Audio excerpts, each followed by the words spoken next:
안녕하세요.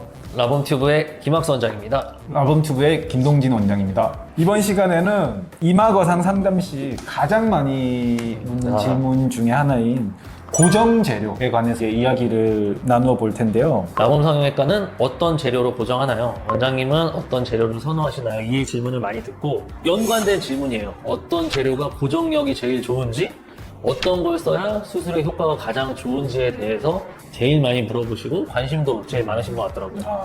근데 뭐 저는 개인적으로 이게 이마거상에서 가장 중요한 점은 아니라고 생각하는데 뭐 어떻게 하다 보니까 이게 가장 궁금해하는 점이 돼버렸는데 라본 성형외과에서는 어떤 고정 재료를 사용하는지 또는 고정법에 대해서 좀 자세하게 또 허심탄회하게 그렇게 좀 말씀을 드리도록 하겠습니다. 이마거상이란 어떤 수술인가요? 나이가 들면 이제 눈꺼풀이 처지게 되죠. 점점 그 처진 눈꺼풀이 시야를 가리게 되면서 조금 눈을 뜰 때마다 눈썹을 이렇게 치켜 떠야 눈썹의 도움을 받아야 되는 그런 상황이 생기는데 그런 과정에서 후미근, 눈썹 내림근, 눈살근 등이 이제 과도하게 작용이 되고 그 과정에서 이제 눈썹을 붙잡고 있는 그 인대가 느슨해지면서 눈썹 하수가 생길 잠재적 가능성이 이제 생기게 됩니다. 이제 이런 분들이 눈썹이 처졌다고 해서 예전에는 무턱대고 상안검 수술을 많이 하게 됐는데 그 과정에서 이제 미간 주름도 좀 생기게 되고 눈썹이 내려오면서 조금 사나운 인상이 생기게 되는 거죠. 그래서 이제 이런 분들은 상안검 수술하고 나서 금방 덮였어요. 피부를 좀 더 잘라주시면 안 돼요. 이제 이런 경우들이 이제 많이 생기는데 피부를 자르기보다는 처져 있는 눈썹을 원래 위치대로 좀 돌리는 그런 수술이 필요하게 되는데 이제 그런 수술을 이마거상술이라고. 이마거상을 하면 좋은 케이스는 어떤 케이스가 있을까요? 눈썹이 좀 내려와서 원래 위치보다 내 눈썹이 내려와서 인상이 좀 강해진 분들, 실제로 상안검 수술 이후에 인상이 강해져서 이마거상, 내시경 이마거상, 눈썹거상 상담을 오시는 경우들이 많거든요. 그 경우도 이마거상 수술을 했을 때 효과를 보실 수 있고 만족하실 수 있는 경우라고 설명드릴 수 있을 것 같고요. 뭐 예를 들자면 연예인분들 중에서 아이돌분들 같은 경우 눈썹과 눈꺼풀 사이가 조금 멀어서 귀엽고 좀 깜찍하고 좀 그런 산뜻한 느낌을 주는데 그런 이미지를 선호하시는 경우라면 젊은 분들도 눈썹과 눈꺼풀이 가까우신 분들은 이마거상 수술을 통해서 원하는 이미지의 발을 이루실 수가 있고요. 그 밖에도 현재 그런 졸린 느낌을 개선시키고자 하는 경우에도 이마거상이 효과적이라고 말씀드릴 수 있을 것 같습니다. 예전에는 두피 안쪽으로 두피의 그런 일부를 함께 두피와 그 아래층의 연부 조직을 함께 절제해서 물리적으로 이걸 끌어올리는 술식을 진행했었기 때문에 수술 이후에 필연적으로 감각 이상 등이 생길 수밖에 없고 단순히 물리적으로 두피를 잘라내서 그 땡긴 힘이 눈썹과 눈꺼풀로 전달되기 했기 때문에 뭐 유지인대나 그런 추미근이나 눈썹 내림근 등에 대한 절제나 절개가 이루어지지 않아서 수술의 효과도 제한적일 수밖에 없었습니다. 그리고 흉터 또한 문제가 될 수 있었는데요. 최근에는 내시경 이마거상술이 나오게 되면서 이런 단점들이 거의 보완되게 되었고 내시경이 들어갈 만한 작은 구멍을 헤어라인 안쪽으로 5군데 정도 내어서 내시경을 통해서 정교하게 출혈과 신경손상을 예방하면서 방지하면서 유지인대를 끊어주고 눈썹을 내리는 근육들을 잘 잘라주게 되면은 이마거상 수술의 90%가 완성이 되는 거고요. 그런 다음 뼈로부터 분리된 이마 피판을 상방으로 이동이 자연스럽게 되게 되는데 그거를 이제 고정을 해줌을 통해서 이마거상을 마무리하게 되는데 오늘은 그 고정에 대해서 자세히 이야기해보는 시간을 갖는 겁니다. 이마거상 고정 재료는 어떤 게 있나요? 네, 고정 재료에는 크게 3가지로 나눌 수 있는데 엔도타인, 스크류, 실 이렇게 나눌 수 있겠습니다.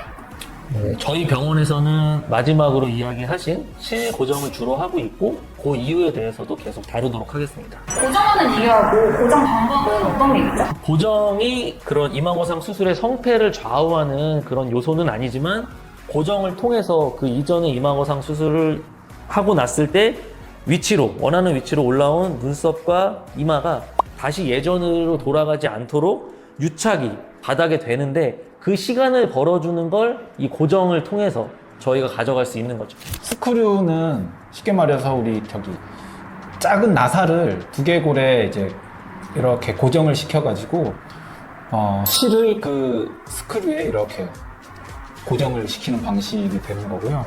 그 다음에 이제 엔도타인이라고 하는 거는 이제 수 제작된 그런 물질인데 그거를 뼈에 구멍을 뚫어서 고정을 하게 되면 이마 피판을 이렇게 옷을 걸치듯이 이렇게 착 고정을 하는 방식인데 그리고 이제 실 고정은 간단한 거예요. 이게 그냥 실을 그냥 이렇게 묶는 건 아니고 좀 무서운 얘기일 수도 있지만 두개골에 저희가 이제 작은 터널을 만들어서 거기다 이제 녹는 실, 안 녹는 실을 쓰시는 분들도 있는데 저희 같은 경우는 녹는 실을 그 터널에 걸고 그거를 이제 나온 실을 골막과 그런 이마의 연부 조직에 걸어서 딱 올라온 자리에 고정을 시켜주는 건데 스크류 대신 저희가 터널링을 한다고 생각하시면 이해하시기가 편할 것 같아요. 김동희 원장님, 제가 알기로는 예전에는 엔도타인을 많이 쓰셨던 것 같은데 최근에는 왜 안 쓰시죠? 뭐 여러 가지 이유가 있는데 솔직히 좀 말씀드리면은 엔도타인은 재료 자체는 좋은 재료는 맞는 것 같거든요. 근데 일단은 비싸요. 그래서 이제 비싼 만큼 그 값어치를 하면은 계속 쓰겠는데 이게 그 가격을 내지 않아도 실로 충분히 똑같은 효과를 낼 수 있는데 굳이 이걸 써야 되는 생각이 들어서 점점 쓰지 않게 되더라고요. 이게 초심자가 사용하기는 분명히 좋거든요. 저는 초심자 때도 안 썼는데. 아, 그쵸. 네. 처음에 우리가 성형외과 전문의가 돼서 이제 두개골에 구멍을 뚫어야 되는데 심적 부담감이 약간 있거든요. 엔도타인을 사용하면 가이드가 있기 때문에 그냥 끝까지 드릴을 박아도 절대 이 브레인까지는 가지 않는다. 마음의 평화. 마음의 평화, 심적 중요하죠. 안정. 마음의 평화 중요한데 사실 본 터널링을 해도 그 생각하시는 것만큼 위험하진 않거든요. 왜냐면은 우리 왜 닭뼈 부러뜨려 보시면은 바깥에 두꺼운 층이 있는데 그 안에 이제 몽글몽글한 층이 있잖아요. 그 안에를 이제 메둘라라고 하거든요. 아무튼 두개골도 마찬가지예요. 제일 바깥에 이제 두꺼운 층이 있고 그 안에 닭뼈 가운데 있는 그런 몽글몽글한 층이 있어요. 그리고 그 안쪽으로 브레인을 아까 말씀하셨던 그 뇌를 보호하는 두꺼운 층이 또 있어요. 근데 저희가 터널링 하는 층은 엔도타인이 박히는 층도 마찬가지고 그 가장 바깥쪽 두꺼운 층이 있고 그 아래로 말씀드렸던 메둘라 층과 안쪽으로 더 두꺼운 층이 있기 때문에 그리고 저희가 터널링을 할 때 수직으로 하는 게 아니라 이렇게 사선으로 기울여서 터널링을 하기 때문에 더더욱이나 걱정하시는 그런 손상은 일어나지 않는다고 보시면 됩니다. 네, 맞습니다. 근데 이제 사실은 뭐 그냥 심적인 안정감? 네네. 네, 그건데 초반 견인력이라고 해야 되나? 그거는 실에 비해서 우수한 건 맞는 것 같아요. 근데 이제 이게 그러니까 쉽게 말해서 그 우리 땡기는 힘 말하는 거죠. 자동차로 말하면 초반 토크발, 쭉 나가는 거. 초반에 이제 오르막길을 예. 밀고 올라가는 힘. 오르막길을 안 올라가면 될 텐데, 그죠? 그렇죠. 그러니까 이것도 결정하시는 거예요. 오르막길을 올라가면서 엔도타인을 쓸 거냐? 근데 오르막길을 안 올라가도 되게끔 수술을 해놓고 안 쓸 거냐거든요. 그쵸. 예. 이제 이렇게 말씀을 하시면 사실은 우리 구독자분들은 이해를 못 하실 그렇죠, 수도 그렇죠. 있어요. 그러니까 오르막길을 안 올라가도 된다는 말은 박리를 충분히 하면 이게 이마 피판을 올린 게 평지로 가는 거가 똑같은 거고 박리가 안 되면 이게 오르막길을 올라가야 된다는 소리거든요. 그렇죠. 네, 세게 네. 당겨서 결국 눌러놔야 네. 된다는 거죠. 조금 박리에 소홀해지기 쉬운 경향이 있어요. 이게 그리고 박리를 충분히 안 하다 보니까 붓기도 적어요. 환자들이 수술 후에 하나도 안 부었어요. 그 소리에 이게 도취되니까 이게 박리를 조금만 하고 엔도타인으로 당겨놓고 하는 맛에 취하더라고요. 이게. 그러니까 이게 평지로 이렇게 구불구불 돌아가는 게 힘드니까 그냥 언덕을 엔도타인으로 넘어버리시는구나. 그렇죠.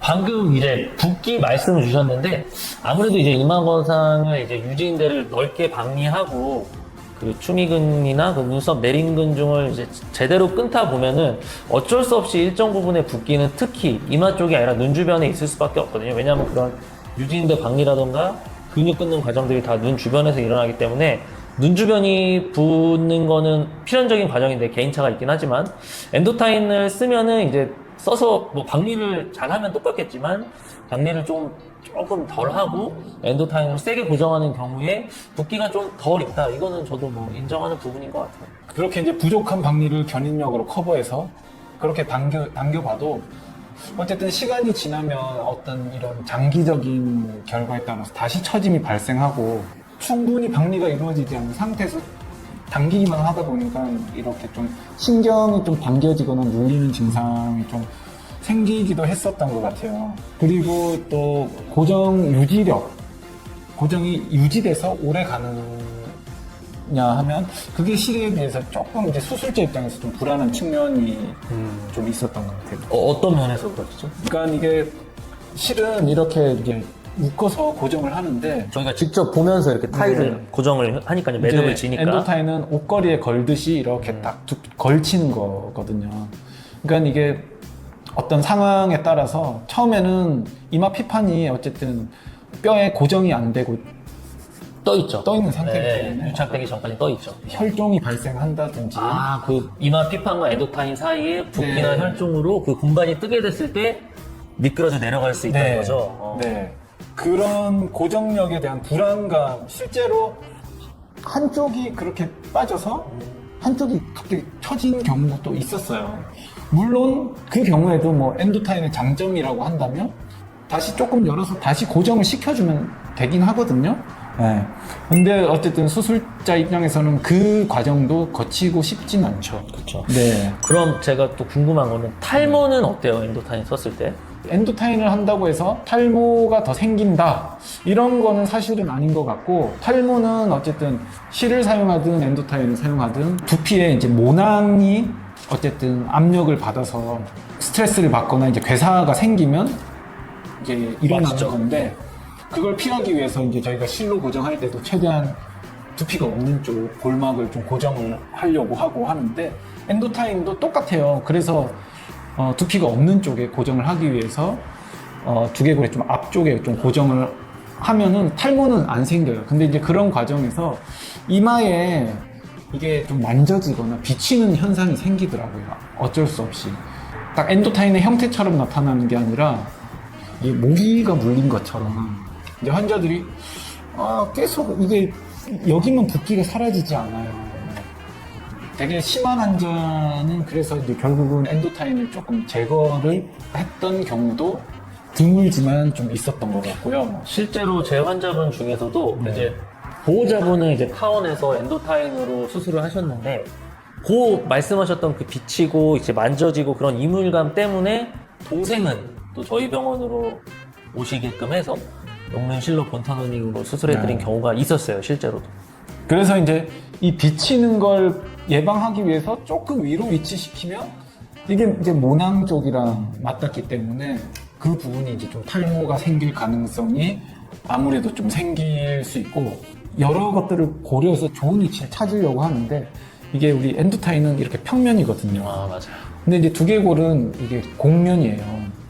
제일 좋은 거는 이제 이마 쪽인데, 이마 쪽이 평면이라서.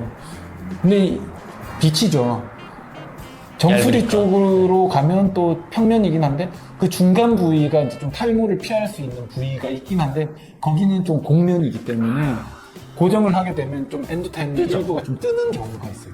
그럼 좀 더 만져지거나 고정이 좀 충분히 안 되는 그런 상황이 있기 때문에 이런 비용을 내고 왜 이런 고민을 하고 있냐. 그래서 이제 실로 바꿨는데 차이가 없어요. 네.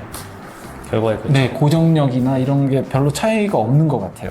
그만큼 이제 김동윤 원장님께서도 토크가 필요 없을 만큼 박리가 이제 자연스럽게 이루어지고 있다는 게 아닌가, 그런 생각이 들고요. 이제 저 같은 경우 이제 본터널링을 선호하는데, 그 이유가 사실은 솔직히 말씀드리면 제가 본터널링을 좋아서 하는 건 아니고요. 다른 고정을 할 필요를 제가 크게 못 느껴서 그냥 본터널링으로 계속 하고 있는 거거든요. 더욱이나 이제 저희 같은 경우에는 이제 2달이면 그 녹아서 흡수되는 그런 흡수성 봉합사로 그 고정을 하고 있는데, 터널링 해놓고 나서 녹는 실이 녹아서 흡수된 그 이후에는 심지어 그 터널링 했던 자리가 다시 또 뼈로 차거든요. 그래서 예전에 그 내 이마로 다시 완벽히 돌아가게 돼요. 반면에 또 제가 생각해봤을 때 엔도타인은 생각보다 본터널링보다 큰 구멍을, 홀을 내게 되고, 엔도타인 자체가 말씀하셨던 것처럼 8개월에서 1년 정도 경과한 이후에 흡수가 되기 때문에 아무래도 이후에 두개골이 재생되는데도 크기 면에서나 기간 면에서나 본터널링에 비해서 좀 불리할 수밖에 없지 않나, 그런 생각이 들고, 그런 여러 가지 이유들로 인해서 저는 굳이 엔도타인을 쓰지 않고 수술을 하고 있습니다. 이마고상의 키포인트는 뭐라고 생각하세요? 이게 뭐 어떻게 하다 보니까 이게 엔도타인이 마케팅적으로 사용이 되면서 사실은 고정 재료는 크게 중요치 않다고 생각하는데 이제 찾아오시는 고객분들이 이제 궁금해 하시기 때문에 저희가 이 주제를 가지고 얘기를 해봤는데 저는 사실은 이게 뭐 환자가 고민할 요소는 아니라고 생각하거든요. 맞습니다. 네. 이거는 사실 술자들이 고민해야 되는 문제예요. 내가 편하게 수술을 할 거냐? 아니면은 뭐 박리에 조금 더 초점을 맞춰서 고정은 정말 그냥 보조의 수단으로 이용할 건지, 아니면 내가 뭐 표현이 그렇지만 박리를 조금 덜 하고 차라리 고정으로에다 좀 초점을 맞춰서 고정을 세게 하는데 중심을 둘 건지, 그건 수술하는 사람의 방식이고 술자들이 고민해야 될 문제지, 최선의 결과를 놓고 내가 환자인데 고정을 뭘 하냐에 초점을 맞춰서 병원에 고민할 이유는 저는 없는 것 같아요. 사실은 이제 그 붓기라는 거는 조직 손상이 적으면 적을수록 이제 덜 생기는데 이마거상술은 사실은 조직을 손상시켜야 되는 수술이거든요. 정상적으로 붙어있는 유지인데도 끊어내야 되고 근육도 끊어내야 되는 그런 수술인데 수술이 잘 되었다면 이제 붓기가 생길 수밖에 없죠. 박리가 충분히 되었다면 고정하기 전에도 이게 올라가는 게 보이잖아요. 보이죠. 네, 그래서 고정 재료는 진짜 중요한 것 같지는 않다고 생각합니다. 네. 네, 어떻게 오늘 김동진 원장님과 제가 이마거상의 고정 재료에 대해서 허심탄회하게 이야기해보는 시간을 가졌었는데요. 이 내용이 마음에 드신다면 구독, 좋아요. 부탁드립니다. 감사합니다. 감사합니다.